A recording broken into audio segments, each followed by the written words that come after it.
People here in the United States still grieving over the loss of another American journalist, James Foley. It's been nearly a week since the Islamic State posted a video of his brutal killing.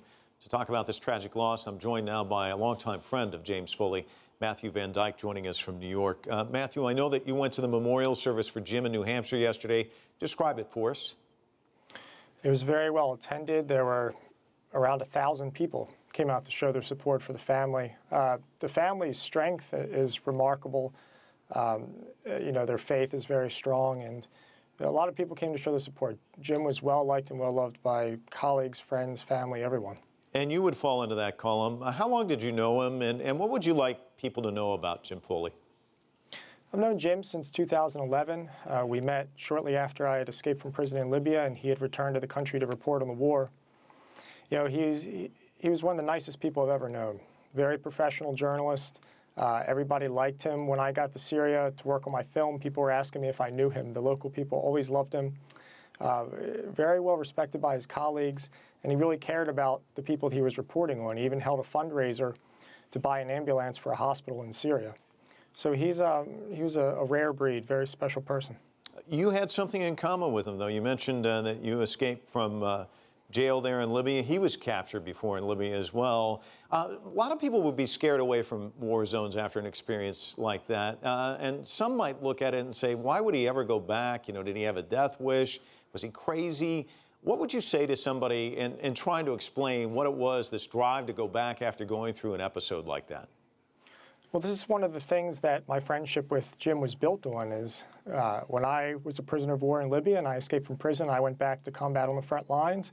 And when Jim was captured by Gaddafi's government as a journalist, he returned and continued working as a journalist covering that same war. So it's all about passion. He had a passion for journalism.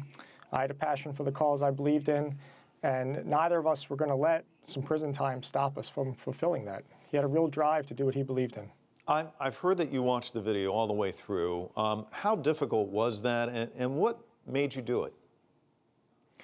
It was very difficult. I wasn't going to watch it, except in interviews the press kept asking if I had seen it, so I thought I had a responsibility to watch it to be the best informed I could be, but I sort of wish I could unwatch it. It was horrific. Does it haunt you still? I imagine it must.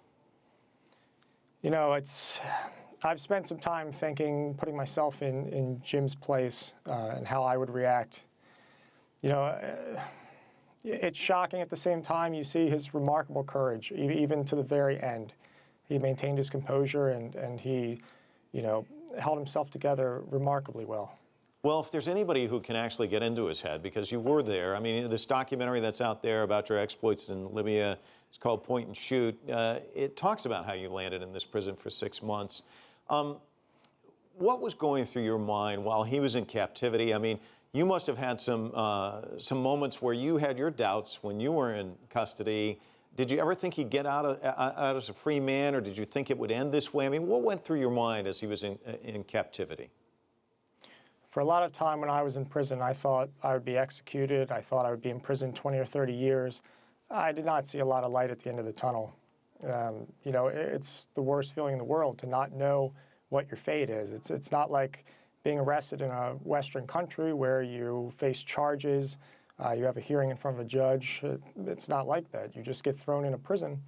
My time being held as a prisoner of war by Gaddafi's government was a lot like as if an insurgent group had taken me. I wasn't told what I was accused of. I didn't know if I'd ever see the sun again. And what James went through was even worse.